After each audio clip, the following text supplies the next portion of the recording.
പിതാവിനും പുത്രനും പരിശുദ്ധാത്മാവിനും സ്തുതി. ദൈവമാതാവിന് എൻ്റെ പ്രത്യേക മാധ്യസ്ഥന് നന്ദി പറയുന്നു. ഞാൻ ഒറ്റപ്പാലം നിന്നാണ് വരുന്നത്, പാലക്കാട് ജില്ല. എൻ്റെ പേര് സന്തോഷ്, കണ്ണെന്ന് വിളിക്കും. ഇവിടെ ഞാൻ എൻ്റെ മൂന്നാമത്തെ സാക്ഷിയാണത് ഈ ആൾത്താരെ ഞാൻ പറയുന്നത്. ദൈവം അനുവദിച്ച് എന്നെ ഈ മൂന്നാമത്തെ പ്രാവശ്യം ഈ ആൾത്താരിൽ കയറ്റി നിർത്തിയതിന് പിതാവിനും പുത്രനും പരിശുദ്ധാത്മാവിനും നന്ദി, ആരാധന, സ്തുതി, പുകഴ്ച. അതുപോലെ മാതാവിൻ്റെ പ്രത്യേക മാധ്യസ്ഥന് നന്ദി അർപ്പിക്കുന്നു. ഞാൻ 2024 വരെ, ഞാൻ 2020 ഈ പുണ്യഭൂമിയിൽ ആദ്യം എത്തുന്നത്. 2024 വരെയുള്ള സാക്ഷ്യങ്ങൾ ഞാൻ പറഞ്ഞതാണ്. അപ്പോൾ 2024 ശേഷമുള്ള സാക്ഷ്യങ്ങളാണ് ഇനി ഇവിടെ പറയുന്നത്. ഞാൻ ഇവിടെ 2020 വന്നതിന് ശേഷം ലൗകിക കാര്യങ്ങളെല്ലാം ഒരുപാട് ഉപേക്ഷിച്ചു എന്ന് പറയാം. ഒരുപാട് ആഗ്രഹങ്ങളുണ്ടായിരുന്നു, വിദേശത്ത് പോകണമെന്നും പിന്നെ ലൗകികമായിട്ടുള്ള കുറേ ആഗ്രഹങ്ങളൊക്കെ ഉണ്ടായിരുന്നു. ഉടമ്പടിയിൽ എത്തിയപ്പോൾ നമുക്കതെല്ലാം മനസ്സിലായി. ആദ്യം ദൈവരാജ്യവും അതിൻ്റെ മഹത്വത്തെക്കുറിച്ച് അന്വേഷിക്കാൻ പറഞ്ഞു. ബാക്കിയെല്ലാം ചേർത്ത് നൽകുന്ന ഒരു വചനം, അത് കാരണം കൊണ്ട് ബാക്കിയുള്ള എല്ലാം ഉപേക്ഷിച്ചിരുന്നു. 2024 ചെറിയൊരു സാമ്പത്തിക പ്രതിസന്ധികൾ വരും, കുറച്ച് പേർക്ക് പൈസ കൊടുക്കേണ്ട ആവശ്യങ്ങളൊക്കെ വന്നപ്പോൾ വീണ്ടും പുറത്തേക്ക് പോകാനുള്ള ഒരാവശ്യം വന്നു. അപ്പോൾ അതുകൊണ്ട് തന്നെ ഒരുപാട് പേരെ, സുഹൃത്തുക്കളെയും അറിയാവുന്നവരെയൊക്കെ സമീപിച്ചു. എല്ലാവരും കൈമലത്തി, അവർക്കെല്ലാം സഹായിക്കാൻ കഴിയാത്തൊരവസ്ഥ വന്നു. അത് സത്യം പറഞ്ഞാൽ ദൈവം 2020 ഈശോയുടെ മുന്നിൽ മുട്ടുകുത്തിയതിന് ശേഷം വേറെ ആളുടെ മുന്നിലും മുട്ടുകുത്താനുള്ള ഒരു അവസരം ഈശോ വരുത്തിയിട്ടില്ല. അതാണ് എൻ്റെ ജീവിതത്തിലെ ഏറ്റവും വലിയൊരു കാര്യം. 2024 ഇതുപോലെ ഒരു ലുലുവിൻ്റെ ഇൻ്റർവ്യൂ വന്നു. അപ്പോൾ ഞാൻ കോഴ്സൊന്നും പഠിച്ച ഒരാളല്ല, അതുകൊണ്ട് എനിക്ക് സർട്ടിഫിക്കറ്റ് ഒന്നുമില്ല, ബേക്കറി ഫീൽഡാണ്. അപ്പോൾ ഞാൻ അത് ആലപ്പുഴ വെച്ചാണ് എൻ്റെ ഇൻ്റർവ്യൂ ഉണ്ടായിരുന്നത്. ഈ ലുലുവിൻ്റെ ഇൻ്റർവ്യൂ ഒരിക്കലും ആലപ്പുഴ വെച്ച് നടന്നിട്ടുണ്ടായിരുന്നില്ല, ആദ്യമായിട്ടാണ് ആലപ്പുഴ വെച്ച് നടന്നത്. അപ്പോൾ ഞാൻ ഇവിടെ വന്ന് അമ്മയുടെ അടുത്ത് വന്ന് പ്രാർത്ഥിച്ചതിന് ശേഷം, ഈശോയുടെ അടുത്ത് വന്നിട്ട് ശേഷം ഞാൻ ഈ ഇൻ്റർവ്യൂവിൽ പങ്കെടുത്തത്. കിട്ടുമെന്നൊന്നും ഒരു പ്രതീക്ഷ ഉണ്ടായിരുന്നില്ല. ദൈവത്തിൻ്റെ കൃപയാൽ ഇൻ്റർവ്യൂ പാസ്സായി. അതുപോലെ തന്നെ ട്രയൽ വന്നു. ട്രയൽ വന്ന സമയത്തും ഞാൻ ചെയ്ത ജോലിയും ഇതും തമ്മിൽ ഒരുപാട് വ്യത്യാസം ഉണ്ടായിരുന്നു. അവിടെ ഞാൻ ഉടമ്പടി, ഉപ്പും നേർച്ച വസ്തുക്കളും ഉപയോഗിച്ചാണ് ട്രയൽ ചെയ്തത്. ട്രയലൊക്കെ എന്താ ചെയ്തത് എനിക്കറിയാം, എനിക്ക് തന്നെ അറിയാവുന്നതെല്ലാം കൊളായിരുന്നു. പക്ഷേ പ്രസൻ്റ്ലി അതെല്ലാം വന്നപ്പോൾ വളരെ ഭംഗിയാവും ചെയ്തു. ഞാൻ ട്രയൽ പാസ്സായി. അതുപോലെ തന്നെ നിനക്ക് മുമ്പ് ഞാൻ എൻ്റെ ദൂതനെ അയക്കുമെന്ന് പറഞ്ഞ പോലെ ആ ട്രയലിന് പോയപ്പോൾ അവിടെ ആ സെക്ഷനിലുള്ള മാനേജർ, അതിന് മുൻപേ എൻ്റെ CV അയാളുടെ കയ്യിൽ കിട്ടിയിട്ടുണ്ടായിരുന്നു. അയാളുടെ പരിചയവും ദൈവം നമുക്ക് വേണ്ടി ഒരാളെ ഒരുക്കുക എന്ന് പറഞ്ഞ പോലെ എല്ലാ സൗകര്യങ്ങളും എനിക്ക് ഒരുക്കി തന്നുകൊണ്ട് ഞാൻ ആ ട്രയൽ പാസ്സായി. പിന്നെ എന്താ നടന്നതെന്ന് എനിക്കൊന്നും ഒരു ഓർമ്മയില്ല സത്യം പറഞ്ഞു കഴിഞ്ഞാൽ. പിന്നെ എല്ലാ കാര്യങ്ങളും സ്പീഡായിരുന്നു. ഞാൻ ഇവിടുന്ന് പോകുന്ന സമയത്ത് ഞാൻ ഓരോ പ്രാവശ്യവും ഇവിടെ മെഡിക്കൽ എടുക്കുകയാണെന്ന് വെച്ചാലും എൻ്റെ ഇതിൻ്റെ ഓരോ കാര്യങ്ങൾ നടക്കുമ്പോഴും ഞാൻ ഇവിടെ വന്ന് പ്രാർത്ഥിച്ചിട്ടാണ് ഓരോ തീരുമാനങ്ങൾ എടുത്തിട്ടുള്ളത്. ഞാനിവിടെ വന്ന് ലാസ്റ്റ് ടിക്കറ്റായി വന്നപ്പോഴും ഞാൻ അച്ഛനെ കാണും, അതിൻ്റെ മുന്നേ അച്ഛനെ കാണുകയൊക്കെ ചെയ്തു. വേറൊരു അച്ഛനുണ്ടായിരുന്നു. അപ്പോൾ ആ സമയത്ത് ഞാൻ ചോദിച്ചു, ഇത് ദൈവഹിതമാണോ, ദൈവത്തിൻ്റെ ഇഷ്ടത്തിനനുസരിച്ചാണോ ഞാൻ പോകുന്നത്? അല്ലാന്ന് പറഞ്ഞ് ഞാൻ ഇപ്പോൾ ഈ നിമിഷം ഞാൻ ഈ ജോലി ഉപേക്ഷിക്കുന്നു പറഞ്ഞു. അങ്ങനത്തെ ഒരു തീരുമാനം എടുത്തിട്ടാണ് ഞാൻ ഉണ്ടായിരുന്നത്. പിന്നെ ഞാൻ ഒരു അക്രിസ്ത്യാനിയാണ് എങ്കിലും ഞാൻ എല്ലാ കുർബാനയിലും പങ്കെടുക്കുന്ന ആളാണ്. ഞാൻ എല്ലാ ആഴ്ചകളും ഞായറാഴ്ച കുർബാനയ്ക്ക് പോയിരുന്നു. അപ്പോൾ എനിക്ക് അങ്ങോട്ട് പോകുമ്പോഴുള്ള ഒരു വിഷമം എന്താണെന്ന് പറഞ്ഞാൽ, എനിക്ക് പള്ളി വേണം, എനിക്ക് പള്ളിയിലേക്ക് പോകാനുള്ള സംവിധാനം ഉണ്ടാവണം. അപ്പോൾ അതൊരു വലിയൊരു വിഷമമായിരുന്നു. അപ്പോൾ ഞാൻ അച്ഛനോട് ചോദിച്ചു, അച്ഛൻ എനിക്ക് അങ്ങനെ ഒരു സാഹചര്യം ഉണ്ടാവുമെന്ന് ചോദിച്ചു. അപ്പോൾ അച്ഛൻ പറഞ്ഞു അതെന്തായാലും തീർച്ചയായിട്ടും ഉണ്ടാവും പറഞ്ഞു. ഞാൻ അവിടെ ഒമാനിലെത്തി, ലുലുവിലായിരുന്നു. പക്ഷേ ഞാൻ അവിടെ ചെന്നപ്പോൾ not by but by the grace എന്ന് അച്ഛൻ പറയുന്നത് സത്യം പറഞ്ഞാൽ എൻ്റെ ജീവിതത്തിൽ ഞാൻ അനുഭവിച്ച ആളാണ്. അതായത് ഞാനൊരു 10 വർഷം ജോലി ചെയ്ത ഒരു കാരണം കൊണ്ട് തന്നെ എൻ്റെ കഴിവിൽ ഞാൻ ഒന്ന് പ്രതീക്ഷിച്ചിരുന്നു. പക്ഷേ എൻ്റെ കഴിവൊന്നും പറ്റാതെ 0 മെറിറ്റിലേക്ക് പോയി. എനിക്കൊന്നും ചെയ്യാൻ പറ്റാത്തൊരവസ്ഥയിൽ വന്നു. അത് സത്യം പറഞ്ഞാൽ ദൈവം നമുക്ക് തരുന്ന ഒരു അനുഗ്രഹങ്ങളും ദൈവം സീൽ വയ്ക്കും, നമ്മുടെ മെറിറ്റ് എല്ലാം അവിടെ നഷ്ടപ്പെടുകയും ചെയ്യും.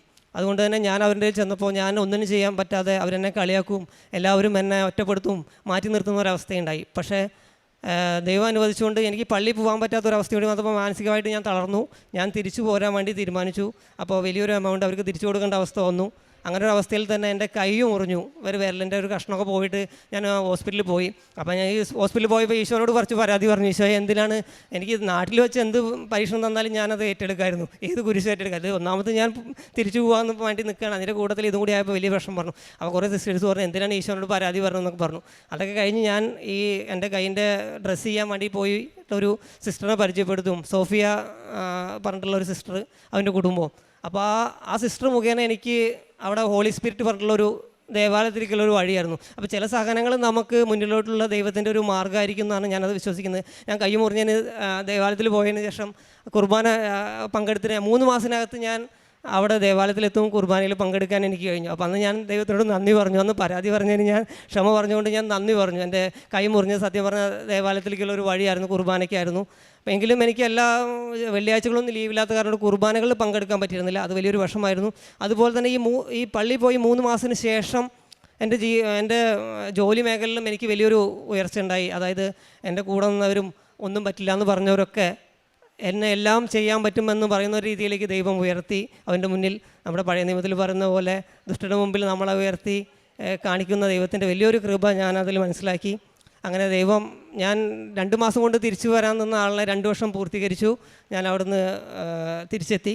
ഞാൻ ഇവിടുന്ന് 2024 മാർച്ച് ഏപ്രിൽ 23-ാം തീയതിയാണ് ഞാൻ ഇവിടുന്ന് പോകുന്നത്. ഇവിടെ ഉടമ്പടി പുതുക്കിയിട്ട് പോകുന്നത്, NRI ആക്കിയിട്ട് പോയത്.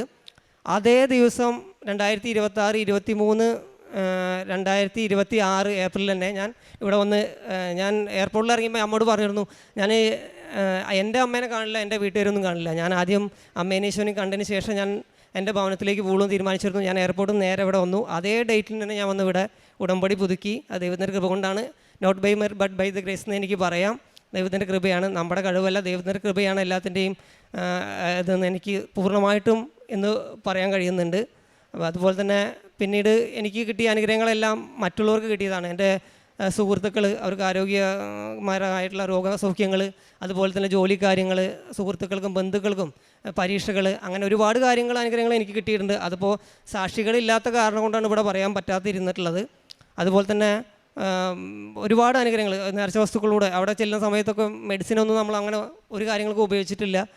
എന്തെങ്കിലും വേദനകളോ പ്രശ്നങ്ങളൊക്കെ വരുന്ന സമയത്തൊക്കെ നമ്മൾ നേർച്ച വസ്തുക്കൾ മാത്രമാണ് ഉപയോഗിച്ചിട്ടുള്ളത്. ഹോസ്പിറ്റലിൽ പോകേണ്ട അവസ്ഥകളൊന്നും വരാതെ തന്നെ നമ്മൾ ഉടമ്പടി ഉപ്പും തൈലവും ഒക്കെ ഉപയോഗിച്ചുകൊണ്ടാണ് പല രോഗങ്ങളും സൗഖ്യം കിട്ടിയിട്ടുള്ളത്. അതുപോലെ തന്നെ എനിക്ക് ഒരു ഇൻഷുറൻസിൻ്റെ സാക്ഷി ഞാൻ പറഞ്ഞതായിരുന്നു. അതായത് അന്ന് അതെനിക്ക് പൈസ എൻ്റെ അമൗണ്ട് കിട്ടിയിട്ടുണ്ടായില്ല.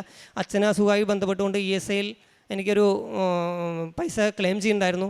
അന്നത് കിട്ടാത്തൊരു സാഹചര്യമായിരുന്നു. അത് ദൈവത്തിൻ്റെ കൃപയാലെ എനിക്ക് ഹാജർ കുറവും അങ്ങനെ കാരണം കൊണ്ട് അവർ കിട്ടില്ല എന്ന് പറഞ്ഞാണ്. പക്ഷെ അന്നത് ദൈവത്തിൻ്റെ കൃപയാലെ ഉടമ്പടിയിൽ വയ്ക്കുകയും അവിടെ ഒപ്പിട്ട് പ്രാർത്ഥിക്കുകയൊക്കെ ചെയ്തു ESI ഓഫീസിൽ. അങ്ങനെ അത് അന്ന് ഞാൻ പോകുന്നതിന് മുൻപ് എനിക്ക് പാസ്സായതാണ്. പക്ഷേ പൈസ കിട്ടിയിട്ടുണ്ടായിരുന്നില്ല. അത് എനിക്ക് 2025 തന്നെ അത് ആ എമൗണ്ട് എനിക്ക് പാസ്സായി കിട്ടി.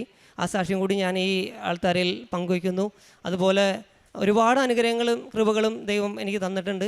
പിന്നെ ഞാൻ പ്രേക്ഷിത പ്രവർത്തനങ്ങളും കാരുണ്യപ്രവർത്തനങ്ങളൊക്കെ ചെയ്യുന്നത് ഇവിടെ നാട്ടിലാവണ സമയത്ത് എനിക്ക് തിരുവനന്തപുരത്താണ് ജോലി ചെയ്യുന്നിരുന്നത്. ആ സമയത്ത് നമുക്ക് ഹോസ്പിറ്റൽ ഒക്കെ ചെയ്യാമായിരുന്നു. അതുപോലെ തന്നെ പത്രം കൊടുക്കുന്നു, അതെല്ലാം നടന്നായിരുന്നു. പക്ഷേ ഈ 2 വർഷം പോയതിന് ശേഷം ഒരുപാട് കാര്യങ്ങൾ ചെയ്യാൻ പറ്റിയിട്ടില്ല. അത് വലിയൊരു നഷ്ടമായിട്ടാണ് കണക്കൂട്ടുന്നത്. ഞാൻ പുറത്ത് പോയപ്പോൾ എനിക്ക് പത്രം കൊടുക്കാനും ആയാലും പിന്നെ പ്രേക്ഷിത പ്രവർത്തനങ്ങളും കാരുണ്യപ്രവർത്തനങ്ങളും ഒന്നും വേണ്ട രീതിയിൽ ചെയ്യാൻ പറ്റിയിട്ടില്ല. അത് ഏറ്റവും വലിയൊരു ഉടമ്പടിയുടെ വീഴ്ചയായിട്ടാണ് ഞാൻ കണക്കൂട്ടുന്നത്.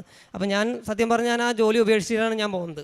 അതിന് നമ്മുടെ മാർക്കോസിൻ്റെ സുവിശേഷം 8-ാം അധ്യായം 36-37 തിരുവചനങ്ങളാണ് എപ്പോഴും എൻ്റെ മനസ്സിലേക്ക് ഓടി വരാറുള്ളത്. ഒരുവൻ ലോകം മുഴുവൻ നേടിയാലും സ്വന്തം ആത്മാവ് നഷ്ടപ്പെടുത്തിയാൽ എന്താണ് പ്രയോജനം? മനുഷ്യൻ തൻ്റെ ആത്മാവിന് പകരമായിട്ട് എന്ത് കൊടുക്കും? ഈ ഒരു ചോദ്യം എപ്പോഴും ചോദിക്കാറുണ്ട്. അത് കാരണം കൊണ്ട് തന്നെ ഞാൻ എൻ്റെ ജോലി ഉപേക്ഷിച്ച് ഞാൻ വന്നു. എനിക്കിപ്പോൾ കുർബാനകളെല്ലാം പങ്കെടുക്കാൻ പറ്റുന്നുണ്ട്. ഞാനിപ്പോൾ ഇവിടെ നാട്ടിൽ വന്ന സമയത്തും ജോലി വലിയൊരു പ്രശ്നമായിരുന്നു. ഞാൻ എൻ്റെ മുന്നിലൊരു ജോലി കാണാണ്ട് ഞാൻ ഇറങ്ങിപ്പോകുന്നത്. സത്യം പറഞ്ഞു കഴിഞ്ഞാൽ ഞാൻ ഒരു ധൈര്യത്തിൽ, ഈശോയുടെയും അമ്മയുടെയും ഒരു ധൈര്യത്തിൽ തന്നെയാണ് ഞാൻ അവിടുന്ന് ജോലി ഉപേക്ഷിച്ച് പോകുന്നത്. പക്ഷേ ദൈവം നമ്മുടെ കൂടെ ഉണ്ട്. നമ്മൾ ദൈവത്തിൻ്റെ കൂടെ യാത്ര ചെയ്യാൻ തീരുമാനിക്കുന്നതെങ്കിൽ ദൈവം നമുക്ക് വേണ്ടി എല്ലാ വഴികളും ഒരുക്കും. ഇപ്പോൾ എനിക്ക് ദൈവത്തിൻ്റെ കൃപയാൽ തന്നെ ഒരു ജോലിയും കൂടി ലഭിച്ചു. അതും ഞാൻ മുൻപ് ജോലി ചെയ്യുന്ന ഒരു സ്കൂളിലായിരുന്നു. അതിൻ്റെ ഒരു ബ്രാഞ്ച് കൊച്ചിയിൽ തുറന്നിട്ടുണ്ടായിരുന്നു. അപ്പോൾ അവരെന്നെ ഒരു ദിവസം ഇൻ്റർവ്യൂവിന് വരാൻ പറഞ്ഞു. അപ്പോൾ ഞാൻ നാട്ടിൽ നിന്ന്, പാലക്കാടാണ് എൻ്റെ ജില്ല, അപ്പോൾ ഞാൻ നാട്ടിൽ നിന്ന് മാറി നിൽക്കുന്നില്ല എന്ന് തീരുമാനിച്ചതാണ്.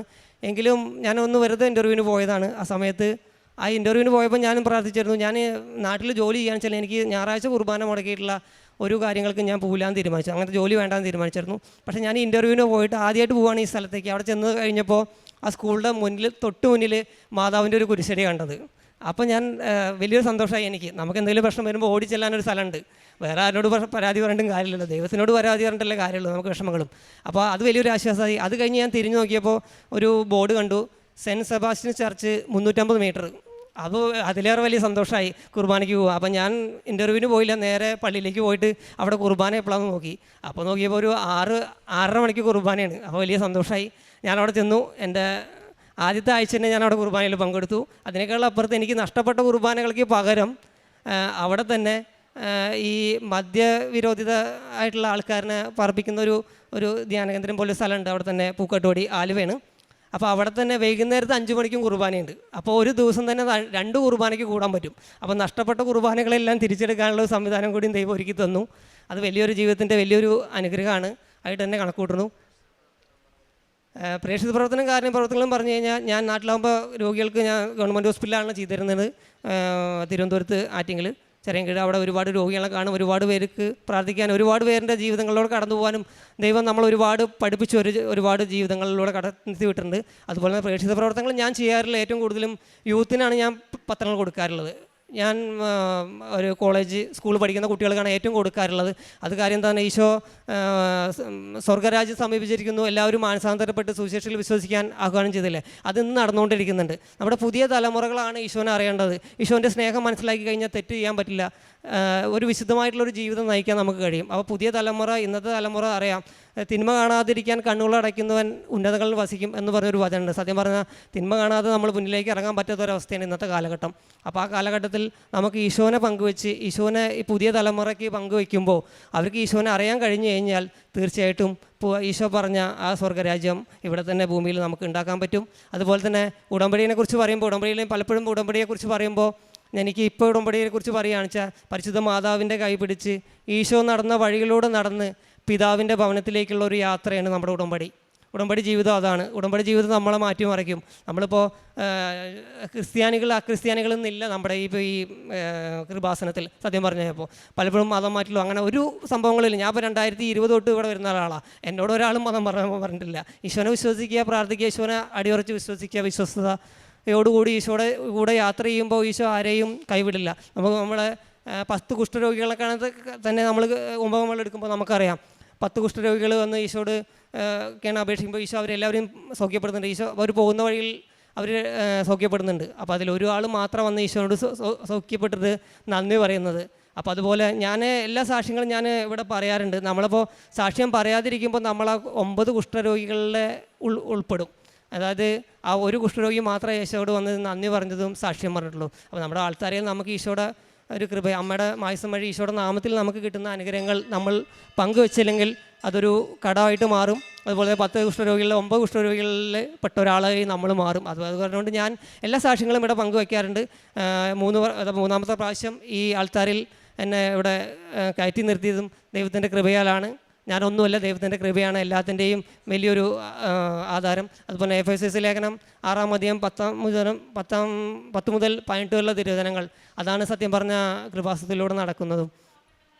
അവസാനമായി കർത്താവിലും അവിടുത്തെ ശക്തിയുടെ പ്രഭാവത്തിലും കരുത്തുള്ളവരാകാൻ സാത്താൻ്റെ കുടിലതന്ത്രങ്ങളെ എതിർത്ത് നിൽക്കാൻ ദൈവത്തിൻ്റെ എല്ലാ ആയുധങ്ങളും ധരിക്കുകയും, എന്തെന്നാൽ നമ്മൾ മാംസത്തിനും രക്തത്തിനും എതിരായിട്ടല്ല, പ്രഭുത്വങ്ങൾക്കും ആധിപത്യങ്ങൾക്കും ഈ അന്ധകാര ലോകത്തിൻ്റെ അധിപന്മാർക്കും സ്വർഗീയ ഇടങ്ങളിൽ വർത്തിക്കുന്ന തിന്മയുടെ ദുരാത്മാക്കും എതിരായിട്ടാണ് വടവെട്ടുന്നത്. അതിനാൽ ദൈവത്തിൻ്റെ എല്ലാ ആയുധങ്ങളും ധരിക്കുകയും തിന്മേതരത്തിൽ ചെറുത്ത് നിൽക്കാനും എല്ലാ കർത്തവങ്ങളും നിറവേറ്റിക്കൊണ്ട് പിടിച്ചു നിൽക്കാനും അങ്ങനെ നിങ്ങൾക്ക് സാധിക്കും. അതിനാൽ സത്യം കൊണ്ട് അരമുറുക്കി നീതിയുടെ കവചം ധരിച്ച് ഉറച്ചു നിൽക്കുകയും എന്ന് പറയുന്ന ഒരു വചനമുണ്ട് ഈശോയുടെ.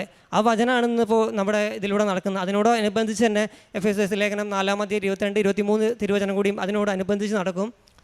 നിങ്ങളുടെ പഴയ ജീവിതത്തിൽ രൂപം കണ്ട വഞ്ചന അറിഞ്ഞ അസത്തില കലുഷിതനായ പഴയ മനുഷ്യനെ ദൂരെ എറിവിൻ, നിങ്ങളുടെ മനസ്സിൻ്റെ ചൈതന്യത്തിൽ നവീകരിക്കപ്പെടട്ടെ, യഥാർത്ഥ വിശുദ്ധിയിലും നീതിയിലും ദൈവത്തിൻ്റെ സാധ്യതയിൽപ്പെട്ട പുതിയ മനുഷ്യനെ ധരിക്കുവിൻ. ഇതാണ് നടക്കുന്നത് നമ്മുടെ ഉടമ്പടിയിലൂടെ. ദൈവം അനുവദിച്ച് എന്നെ വീണ്ടും ഈ ആൾത്താരിൽ നിർത്തിയതിന് നന്ദി പറയുന്നു. വീണ്ടും ഈ ആൾത്താരിൽ നിന്ന് സാക്ഷ്യം പറയാനും ദൈവനാമം മഹത്വപ്പെടുത്താനും ഇടയാക്കണമേ എന്ന് പ്രാർത്ഥിച്ചുകൊണ്ട് നിർത്തുന്നു. സങ്കീർത്തനങ്ങൾ 25-ാം അധ്യായം 10 മുതലുള്ള വാക്യങ്ങൾ. കർത്താവിൻ്റെ ഉടമ്പടിയും പ്രമാണങ്ങളും പാലിക്കുന്നവർക്ക് അവിടുത്തെ വഴികൾ സത്യവും സ്നേഹവുമാണ്. പരിശുദ്ധ അമ്മയുടെ പ്രത്യക്ഷീകരണ സാക്ഷിയായിട്ട് സന്തോഷ് കെ ഒറ്റപ്പാലം തൻ്റെ അനുഭവ സാക്ഷി നമുക്ക് മുമ്പിൽ പങ്കുവെക്കുകയായിരുന്നു. ഉടമ്പടിയിലൂടെ തൻ്റെ ജീവിതത്തെ പൂർണ്ണമായിട്ട് പരിശുദ്ധ അമ്മയ്ക്ക് സമർപ്പിച്ചുകൊണ്ടുള്ള ജീവിതം തന്നെയാണ്. ജീവിതത്തിൽ സാമ്പത്തികമായ പ്രതിസന്ധി ഉണ്ടാകുമ്പോഴും അത് തനിക്ക് ഈശോയുടെ മുന്നിൽ മുട്ടുകുത്തിയതിനെ തുടർന്ന് മുമ്പോട്ടുള്ള ജീവിതത്തിൽ ഉടമ്പടിയിൽ ചേർന്നുകൊണ്ട് മറ്റാരുടെ മുമ്പിൽ തനിക്ക് മുട്ടുകുത്തേണ്ട അവസ്ഥ വന്നിട്ടില്ല എന്ന് വാക്ക് നമുക്ക് മനസ്സിലാക്കാൻ വേണ്ടി സാധിക്കുക ചെയ്യുന്നുണ്ട്. തനിക്ക് ഒരു ഇൻ്റർവ്യൂ പാസ്സാകുവാനും അതോടൊപ്പം തന്നെ അതിനെ തുടർന്നുള്ള ജോലി തനിക്ക് ലഭിക്കാനൊക്കെ ഇടയായത് ഉടമ്പടിയോട് ചേർന്നുകൊണ്ട് തന്നെയാണ്. തനിക്ക് മുമ്പേ തൻ്റെ ദൂതന്മാരെ അയച്ചുകൊണ്ട് എല്ലാ കാര്യങ്ങളും ക്രമീകരിക്കുമെന്ന് പറഞ്ഞതുപോലെ സന്തോഷിൻ്റെ ജീവിതത്തിൽ പരിശുദ്ധ അമ്മ ഇതേപോലെ തനിക്ക് വേണ്ട എല്ലാ കാര്യങ്ങളും ക്രമീകരണങ്ങളും ഒരുക്കി എന്ന് തന്നെയാണ്. അവിടെ ഓമാനിച്ച് നിന്നിട്ടാണെങ്കിലും അവിടെ കുർബാന കൂടാൻ പറ്റാത്തതിൻ്റെ ഒരു പരിഭവം ഉണ്ടായിരുന്നെങ്കിലും എന്നാൽ ഈ ചേട്ടൻ്റെ ജീവിതത്തിൽ ഈശോയോട് ഒരു അപകടം ഉണ്ടായിരുന്ന പരിഭവം പറഞ്ഞെങ്കിലും ആ പരിഭവം ഒരു സന്തോഷമാക്കി മാറ്റിയത് തനിക്ക് ഒരു ദേവാലയത്തേക്കുള്ള ഒരു വഴി തന്നെയായിരുന്നു. പൂർണ്ണമായിട്ടും ദൈവത്തിലേക്ക് തൻ്റെ ജീവിതത്തെ ചേർത്ത് വെച്ചുകൊണ്ടും വചനങ്ങളോടുള്ള ഒരു വലിയ താല്പര്യവും ഈ സന്തോഷേട്ടൻ്റെ വാക്കിൽ നമുക്കത് പൂർണ്ണമായിട്ടും മനസ്സിലാക്കുവാനായിട്ട് സാധിക്കും. അതുകൊണ്ട് തന്നെയാണ് താൻ കൂടെയുള്ളവർക്ക് വേണ്ടിയിട്ടുള്ള ഓരോ നിയോഗങ്ങളും പ്രാർത്ഥിക്കുമ്പോഴും അത് അനുഗ്രഹങ്ങളായിട്ട് ആ നിയോഗങ്ങളെല്ലാം പരിശുദ്ധ അമ്മ സാധിച്ചുകൊണ്ട് അനുഗ്രഹിച്ചു എന്നത് ഈശോയുടെ വാക്ക് നമുക്ക് പൂർണ്ണമായിട്ട് മനസ്സിലാക്കി എടുക്കുവാനായിട്ട് സാധിക്കുക ചെയ്യുന്നുണ്ട്. ഇനി മുമ്പോട്ടുള്ള ഈശോയുടെ ജീവിതത്തിൽ പരിശുദ്ധ അമ്മയുടെ വലിയ അനുഗ്രഹങ്ങൾ ഉണ്ടാകട്ടെ എന്നും ഇനിയും വലിയ വലിയ സാക്ഷ്യങ്ങൾ പറയുവാനും പരിശുദ്ധ അമ്മയുടെ പ്രത്യക്ഷീകരണ സാക്ഷിയായിട്ട് ഇനിയും ഉയർത്തട്ടെ എന്ന് നമുക്ക് പ്രാർത്ഥിക്കാം. ഒപ്പം നമ്മുടെ ഓരോരുത്തരുടെ നിയോഗങ്ങളും പരിശുദ്ധ അമ്മയുടെ പ്രത്യക്ഷീകരണത്തിലേക്ക് വഴി നടത്തട്ടെ എന്ന് നമുക്ക് ഓരോരുത്തർക്കും പ്രാർത്ഥിക്കുകയും ചെയ്യാം. അത്യപൂർവ ദൈവാനുഭവങ്ങൾ ഇനി നിങ്ങൾക്കും സ്വന്തം. ഈ യൂട്യൂബ് ചാനൽ ഇതുവരെ സബ്സ്ക്രൈബ് ചെയ്തിട്ടില്ലെങ്കിൽ ഇപ്പോൾ തന്നെ സബ്സ്ക്രൈബ് ചെയ്യുക. ഈ വീഡിയോ ഇപ്പോൾ തന്നെ നിങ്ങളുടെ സുഹൃത്തുക്കൾക്ക് ഷെയർ ചെയ്തുകൊണ്ട് കർത്താവിൻ്റെ പ്രേക്ഷിതരാകുക.